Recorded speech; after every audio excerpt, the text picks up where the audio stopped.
Welcome to you, my name's Dale and this is Dale's Addiction. Today's video I'm going to be sharing with you the bags of 2020, the ones that joined my collection and the ones that I said goodbye to.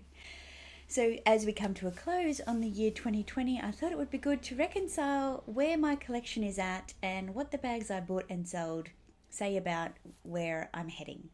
If you are new, welcome. It's great to have you here. And if you're returning, thanks so much.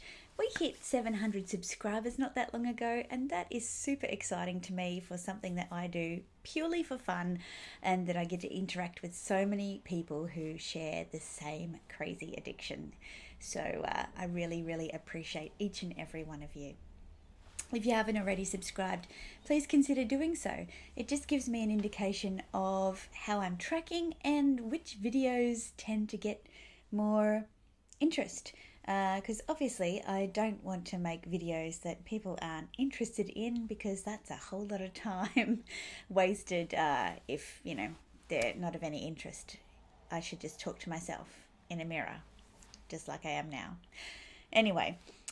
So I thought I would start going through the year chronologically, and my journey started before I actually started YouTube. So in February of this year, I reached out to the Purse Affair to sell my Chanel Reissue 225 in the black calf with ruthenium hardware. I'll insert some pictures on the screen so that you can see what that bag looked like.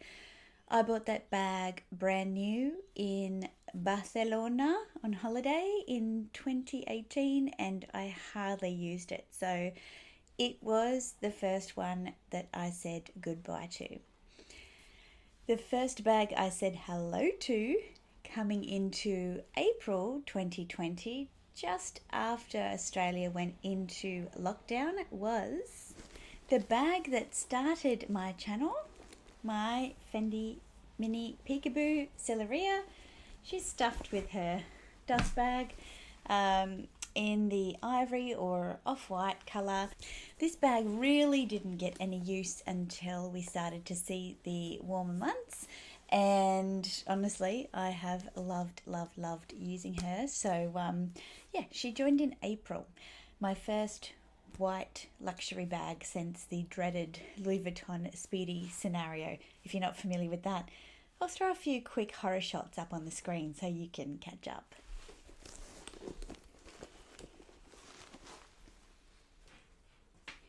Okay, so then May came around and I went a bit crazy in May. Maybe it was just boredom. Anyway, in May, I got a call from my sales associate, and she said that the centre that Louis Vuitton are based in here in Brisbane were having some kind of promotion. Anyway, that did not apply to my purchase. And I said, you know what, I really want some reverse monogram. Do you have a Cairns bag or a Palm Springs Mini? She had the Cairns bag, she had it sent to me. She's an absolute beauty. So I purchased this one in May, and I have used it sparingly, but I think it's the kind of bag that you wouldn't use every day anyway. Also in May, the multicolor Murakami trend started to take hold, and I was lucky enough to pick up a vintage multicolor Alma in the PM size from a trusted seller on eBay. Absolutely beautiful piece. Rarely used, I have to say. I've only used it a couple of times, but this one really reminds me of when my luxury addiction started back in the early 2000s. June and July were bag-free months, thankfully. I must have been being a little bit sensible there, or recovering from my fairly rapid shopping that happened in the early parts of the year, but it didn't last long. Then we get to August, and in August a very innocent Dale wandered in to the Fendi boutique and saw this bag on the arm of a mannequin. The sales associate simply reached out and put it into Dale's hands, and the rest of the story is history. So in August, in August. I can't believe it was August, that long ago. I purchased this Fendi medium baguette, or regular sized baguette, in the Sex and the City Purple Rain, purple sequined edition. And yeah, wow. What a great addition for the 2020 bag collection. Moving right along to September. Yes, the back half of the year, as you're probably aware if you have been subscribed for a while, has been quite a busy one. We're just talking about bags though, remember. So in September, I was lucky enough to pick up this beautiful Gucci glazed wicker linea cestino shoulder bag with leather trim. I recently did a first impressions and review on this bag, and you have no idea how chuffed I feel that I was able to get the whole title of the bag out without stumbling once this time. This bag I picked up pre-loved from the Purse Affair for $1,500. It sold for $2,850, and you can hardly find them now. This bag is a perfect summer bag. Check out my recent video. I will link it above. Yeah, super happy that I was able to get this one and add it to my collection. It's not going anywhere. October was also quite a busy month. Oops.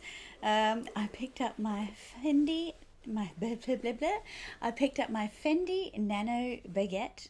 This is a bag charm, but also has this gorgeous chain, so you can wear it as a bag. Super cute. Beautiful colour.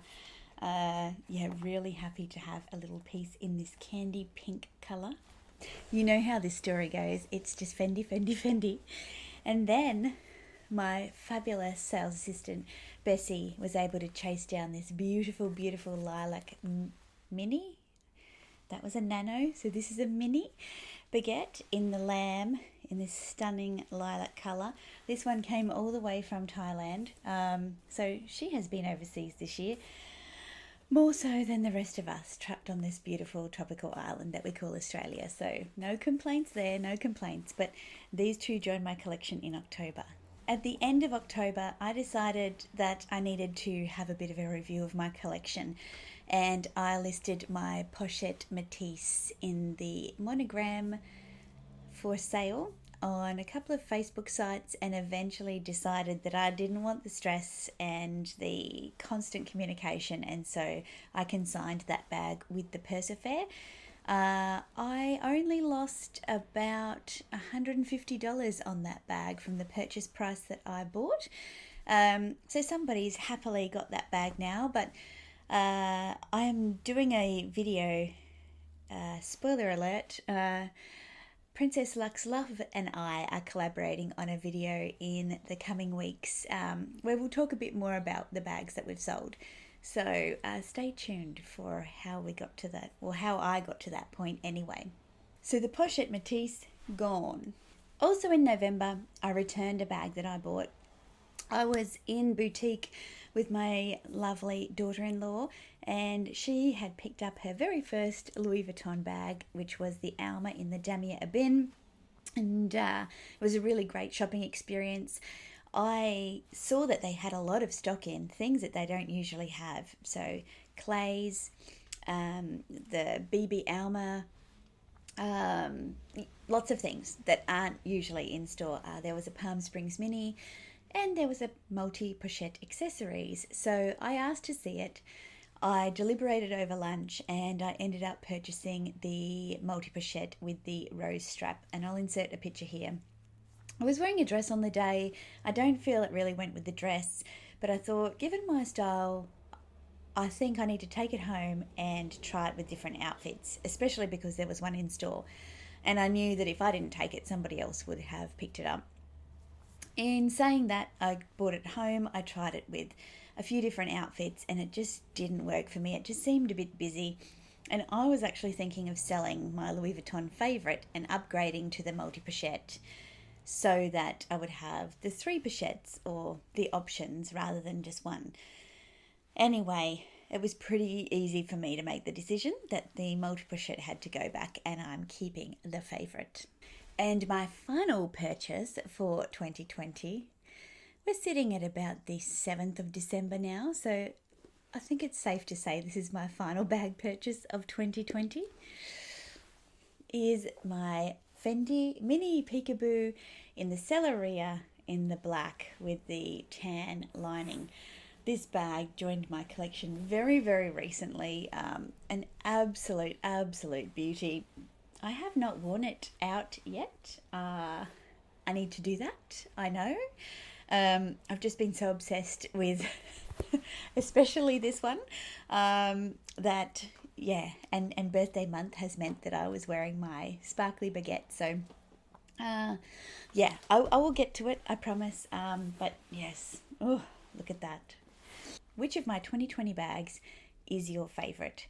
So let's go from the top. Number 1, the Fendi Mini Peekaboo Celeria in the ivory off-white. Number 2, the Louis Vuitton Cans bag in reverse monogram. Number 3, the Louis Vuitton Murakami Multicolor Alma bag. Number 4, the Gucci glazed wicker linea cestino bag. Number 5, the Fendi Baguette Sex and the City Purple Rain Edition. Number 6, the Fendi Nano Baguette Bag Charm or bag in pink. Number 7, the Fendi Mini Baguette in lilac with gold hardware. And number 8, the Fendi Mini Peekaboo in Celeria with black and tan interior contrast lining. I'm really interested to know which is your favourite. Please let me know in the comments below. So I have not purchased any Chanel bags this year. Last year I purchased quite a few, and if I was to do a video on what I bought and sold in 2019, it would look very, very different to this year. So what does this say about me? I think the bags that I sold are hyped bags. The Pochette Matisse, the Chanel Reissue, and the Multi-Pochette accessories. Even though I didn't sell it, I returned it.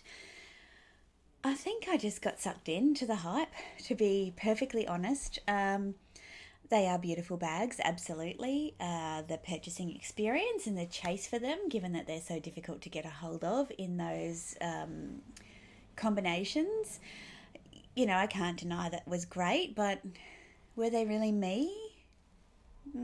I don't think they were. My current collection is a lot more fun and playful. If I look at what I've bought this year, I really haven't bought anything that's there's a better word for it, but common. Things that are super hyped. I feel like the things that I've bought both pre-loved and new are fun and colourful. Like, let's just have a look here. Like, here's a random sample. I mean, these bags are not bags that you see. You're not seeing a lot of people buying these over and over again. Again, really happy that I was able to pick this one up so early. The Peekaboos. I know that I'm late to the Fendi party, but from the comments that I get on my videos, there's a lot of people just thinking about buying Fendi, and I think for me, if I was to think about previous years, I probably wouldn't have bought it because it wasn't as glossy as Chanel. You know, it's not as hyped up as Chanel. Yes, there's been a few pieces at Chanel that I have liked, but to be honest, not enough to buy them. And when I look at the price and I look at the design and the uniqueness and the functionality and the materials, it's not competing with me for the look of these bags, which are not cheap, but just stunning craftsmanship, beautiful colours. The availability is good, you know, not so much that they're common, but if you're after something, you don't have to wait for years. I think that my tastes have changed to be more playful and less serious. So yes, I still have some serious bags, and yeah, and I like them, but I really feel that this year I've been looking for colour and relief and fun and playfulness, and yeah, so that's where I'm at, and it feels really good, and I think there's still some work to do on my bag collection. So tell me, what do you think my bags I've bought and bags I've sold says about my collection and where my thinking is at? Are there any that you're surprised by? Are there any you'd like to know more about? Which of my 2020 bags is your favourite? I will put a list of them, if I can come up with all of their names, in the description bar below, but I'm really keen to know from you, which is your favourite? Because, you know, this has been my first year of YouTube, so it's good for me to get an understanding of what the, you know, crowd favourite is. Stay tuned. Princess Lux Love and I are talking, and we'll be releasing a collaboration video in the coming weeks. If you've liked this video, please give me a thumbs up. Consider subscribing if you haven't already. I put out videos on Wednesdays and Sundays, so I will see you next time. Bye.